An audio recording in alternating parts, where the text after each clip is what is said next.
আসসালামু আলাইকুম। আজ আমি আপনাদের সাথে শেয়ার করব সহজ উপায়ে পকেট শর্মা তৈরির রেসিপি, শর্মা সস তৈরির রেসিপি সহ। এই পকেট শর্মাটা ছোট থেকে বড় সবাই খুবই পছন্দ করে। আর এই শর্মাটা তৈরি করতে তেমন কোনো কষ্টই হয় না, খুব সহজেই তৈরি করা যায়, খেতেও খুবই মজা হয়। তো চলুন ভিডিওটি শুরু করা যাক। শর্মা তৈরি করার জন্য প্রথমে আমি ময়দার ডোটা তৈরি করে নিব। তার জন্য নিয়েছি 3 কাপ ময়দা, 5 টেবিল চামচ চিনি, 1 চা চামচ লবণ আর 2 চা চামচ ইস্ট। এবার কুসুম গরম পানি দিয়ে আমি একটা সফট ডো তৈরি করে নিব। আমি কিন্তু পানিটা একবারে দেইনি, অল্প অল্প করে পানি দিয়ে আমি ডোটা তৈরি করে নিব। পানিটা একবারে দিতে যাবেন না, তাহলে ময়দার ডোটা অতিরিক্ত নরম হয়ে যাবে। অল্প অল্প করে পানি দিয়ে ডোটা তৈরি করে নেবেন, তাহলে ডোটা একদম পারফেক্ট হবে। আমার ডোটা তৈরি করা হয়ে গিয়েছে। এবার এখানে দিয়ে দিচ্ছি 1 টেবিল চামচ সয়াবিন তেল। দিয়ে ময়দার সাথে খুব ভালোভাবে মেখে নিতে হবে। ময়দাটা একটু সময় নিয়ে মেখে নেওয়ার চেষ্টা করবেন, তাহলে রুটিগুলো একদম সফট হয়। এভাবে অনবরত 3 থেকে 4 মিনিট মেখে নেওয়ার পর আমি ময়দাটাকে একটু গোল বলের মতো শেপ দিয়ে দিচ্ছি। এরপর ময়দাটাকে রেখে উপর থেকে হালকা তেল ব্রাশ করে দিব, যাতে ময়দাটা উপর থেকে ড্রাই না হয়ে যায়।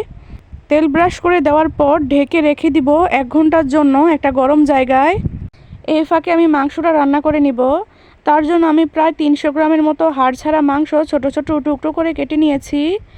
এবার মাংসের মধ্যে দিয়ে দিচ্ছি লবণ, মরিচের গুঁড়া, আদা বাটা, রসুন বাটা, পেঁয়াজ বাটা, ধনিয়া জিরে বাটা, গরম মশলা গুঁড়া, 2 চামচ দই আর 1 টেবিল চামচের মতো টমেটো সস। এবারে সবগুলো উপকরণকে খুব ভালোভাবে মেখে নিতে হবে মাংসের সাথে।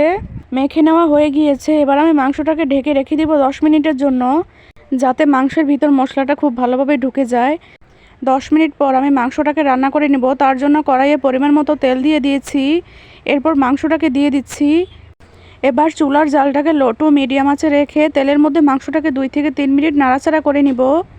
নাড়াচাড়া করে আমি রেখে দিব। যখন মাংসটা থেকে হালকা হালকা পানি বের হবে, তখন আমি আবারও নাড়াচাড়া করে ঢেকে রেখে দিব 4 থেকে 5 মিনিটের জন্য। 4 থেকে 5 মিনিট পর আমি মাংসটাকে একটু নেড়েচেড়ে দিচ্ছি।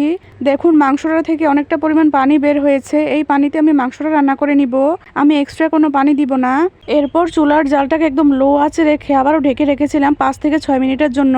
5 থেকে 6 মিনিট পর মাংসটা একদম পুরোপুরি রান্না হয়ে গিয়েছে। এবার আমি শর্মা সসটা বানিয়ে নিব। তার জন্য ব্লেন্ডার জারে নিয়েছি 1/4 কাপ জাল করে রাখা ঠান্ডা দুধ, 2 থেকে 3 কোয়া রসুন, কয়েকটা কালো সর্ষে, 3 থেকে 4টা কালো গোলমরিচ, 1 টেবিল চামচ গুঁড়ো দুধ আর 1 টেবিল চামচ দিয়ে দিচ্ছি টমেটো সস, 1 টেবিল চামচ চিনি আর 1/4 কাপ সয়াবিন তেল। এবারে সবগুলো উপকরণকে খুব ভালোভাবে ব্লেন্ড করে নিব। ব্লেন্ড করা হয়ে গিয়েছে। তৈরি হয়ে গেল শর্মা সস। 1 ঘন্টা পর দেখুন আমার ময়দাটা ফুলে ডাবল হয়ে গিয়েছে। এবার আমি ময়দাটা থেকে বাতাসগুলোকে বের করে দিচ্ছি। দিয়ে এখান থেকে আমি 4টা লেচি কেটে নিব। এরপর এখান থেকে একটা লেচি নিয়ে উপরে ময়দা ছিটিয়ে আমি রুটি বেলে নিচ্ছি। রুটিটা একদম পাতলা করে বেলা যাবে না, একটু হালকা ভারী করে বেলে নিতে হবে, তাহলে শর্মাগুলোর ভিতরে একটা স্পেস থাকবে পুর ঢোকানোর জন্য। বেলে নেওয়া হয়ে গিয়েছে। এবার আমি একটা কৌটার সাহায্যে রুটিগুলোকে গোল গোল করে কেটে নিচ্ছি। আপনারা যে কোনো ঢাকনার মুখের সাহায্যেও কেটে নিতে পারেন। একইভাবে আমি সবগুলো শর্মার রুটিও বানিয়ে নিয়েছি। আর যেই প্লেটে রেখেছি প্লেটের উপর হালকা ময়দা ছিটিয়ে দিয়েছি, যাতে নিচ থেকে লেগে না যায়। এবার আমি রুটিগুলোকে ভেজে নিব। তার জন্য ফ্রাই প্যানের উপর আমি রুটিগুলোকে দিয়ে দিয়েছি। দিয়ে চুলার জালটাকে লো টু মিডিয়াম আঁচে রেখে ভেজে নিচ্ছি। এক পাশ হয়ে গেলে আমি অন্য পাশে উল্টে দিচ্ছি। অন্য পাশেও 1 থেকে 2 মিনিটের মতো রেখে আমি উল্টে দিচ্ছি। আমার রুটিগুলো হয়ে গিয়েছে। এবার আমি তুলে নিচ্ছি। একইভাবে আমি বাকি সবগুলো রুটি ভেজে নিয়েছি। আর সবগুলো রুটি খুবই সুন্দরভাবে ফুলে উঠেছে। এবার আমি ভিতরের পুরটা তৈরি করে নিব। তার জন্য নিয়েছি শসা কুচি, পেঁয়াজ কুচি, টমেটো কুচি।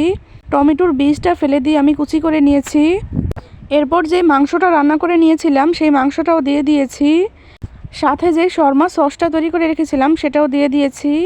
এবার সবগুলো উপকরণকে খুব ভালোভাবে মিশিয়ে নিচ্ছি। মিশিয়ে নেওয়া হয়ে গিয়েছে। এবার একটা রুটি নিয়ে আমি একটা ছুরির সাহায্যে রুটিটাকে কেটে নিচ্ছি।